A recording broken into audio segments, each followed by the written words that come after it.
Petrol ডিজেলৰ দাম আমাৰ প্ৰতিদিনৰ চৰ্চাৰ বিষয়। পেট্ৰল ডিজেলৰ দামে জনসাধাৰণক মাধমাৰ খটুৱাৰ বাতৰি আমি সদায় পাই থাকোঁ। কিন্তু ভাৰতত পেট্ৰলিয়ামজাত সামগ্ৰীসমূহৰ দাম নিৰ্ধাৰণ হয় কেনেকৈ? ভাৰতত পেট্ৰল ডিজেলৰ দাম ইমান বেছি কিয়? পেট্ৰলজাত সামগ্ৰীৰ সৈতে আমাৰ বহুকেইটা ক্ষেত্ৰ জড়িত হৈ আছে, যেনে পৰিবহণ, বিভিন্ন পেট্ৰকেমিকেল ইণ্ডাষ্ট্ৰিজ, বিভিন্ন কাৰখানা ইত্যাদি। গতিকে পেট্ৰলজাত সামগ্ৰীৰ দাম বৃদ্ধি পালে ইয়াৰ প্ৰভাৱ এই ক্ষেত্ৰসমূহতো বাৰুকৈ পৰে। ইয়াৰ ফলত এই ক্ষেত্ৰসমূহৰ সৈতে সম্পৰ্ক থকা সকলো ব্যৱস্থাত ইয়াৰ প্ৰভাৱ প্ৰতিফলিত হয়। চুবুৰীয়া ৰাষ্ট্ৰসমূহৰ তুলনাত ভাৰতত পেট্ৰল ডিজেলৰ দাম বেছি। উদাহৰণস্বৰূপে আমি 2021 চনৰ 5 জুলাই দিনটো লৈছোঁ।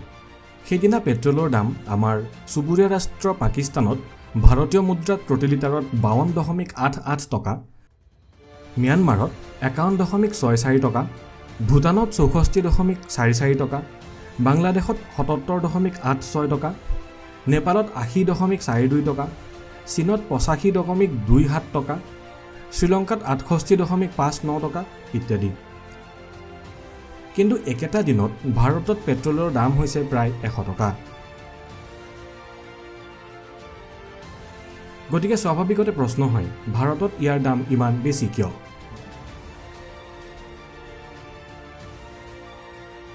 এই কথা জনাৰ আগতে আমি জানিব লাগিব পেট্ৰলৰ দাম সম্পৰ্কীয় আন কেতবোৰ কথা।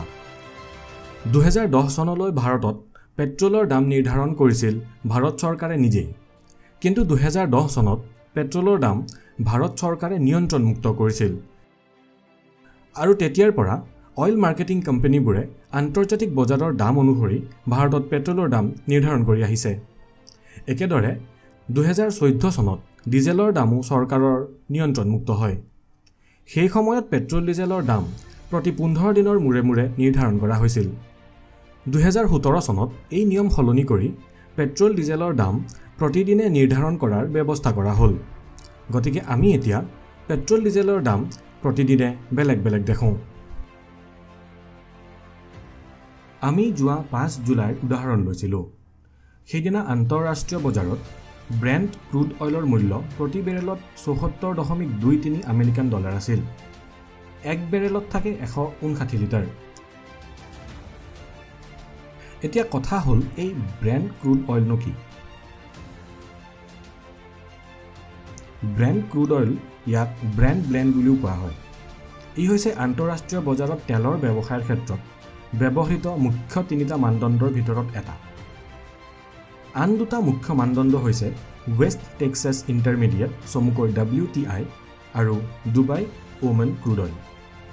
যেতিয়া এই ব্লেণ্ড ক্ৰুড অইলৰ মূল্য বৃদ্ধি পায়, তেতিয়াই অইল কোম্পানীবোৰে খাৰুৱা তেলৰ মূল্য বৃদ্ধি কৰিবলগীয়া হয়।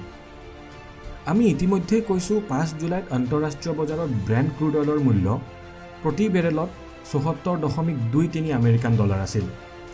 আৰু সেইদিনা $1 ভাৰতীয় টকাৰ পৰিমাণ আছিল 74.32 টকা।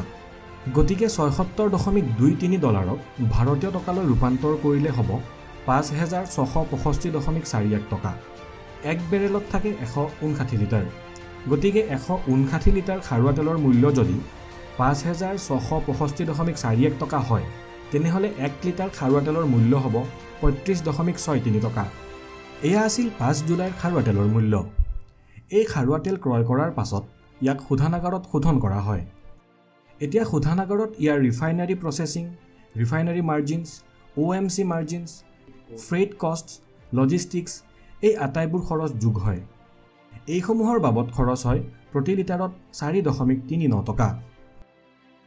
এতিয়া এই শোধিত পেট্ৰলখিনি পেট্ৰল পাম্পলৈ পঠোৱা হয়। এতিয়া আহিল কেন্দ্ৰীয় চৰকাৰৰ কৰ অৰ্থাৎ টেক্সৰ কথা। প্ৰতি লিটাৰ পেট্ৰলৰ বাবদ আবকাৰী শুল্ক অৰ্থাৎ এক্সাইজ টেক্স আৰু ৰোড চেছ হয় 32.90 টকা। ইয়াৰ উপৰিও পেট্ৰলত 3.69 টকাৰ ডিলাৰ কমিশ্যন থাকে। গতিকে সকলোবোৰ মিলি হয়গৈ 76.61 টকা। এইসমূহৰ উপৰিও থাকে ৰাজ্য চৰকাৰে নিৰ্ধাৰণ কৰা ভেলু এডেড টেক্স বা ভেট, অসমীয়াত ক'লে মূল্য জড়িত সেৱা।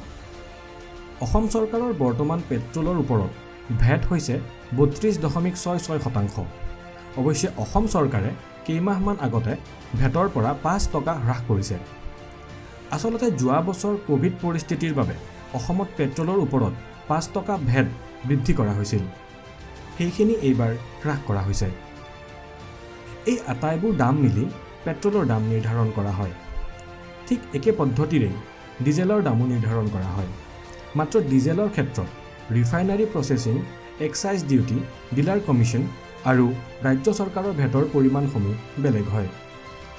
আমাৰ এই ভিডিঅ'টোত আমি দাঙি ধৰা পেট্ৰলৰ ওপৰৰ বিভিন্ন কৰ বা অন্যান্য খৰচৰ পৰিমাণ হয়তো সামান্য তাৰতম্য থাকিব পাৰে, কিন্তু পেট্ৰল ডিজেলৰ দাম নিৰ্ধাৰণৰ পদ্ধতিটো এইটোৱেই। প্ৰিয় দৰ্শক, বৰ্তমান দেশত পেট্ৰল ডিজেলৰ দামে সৰ্বসাধাৰণক মাধমাৰ দি আহিছে। কিন্তু এবাৰ ভাবকচোন, পেট্ৰল ডিজেলৰ ওপৰত থকা কেন্দ্ৰীয় চৰকাৰৰ এক্সাইজ ডিউটি আৰু ৰাজ্য চৰকাৰৰ ভেটৰ পৰিমাণ অলপ কমাই ৰাইজক সকাহ দিব নোৱাৰিলেহেঁতেননে? এই বিষয়ে আপুনি কি ভাবে? আমাক কমেণ্টত জনাওক।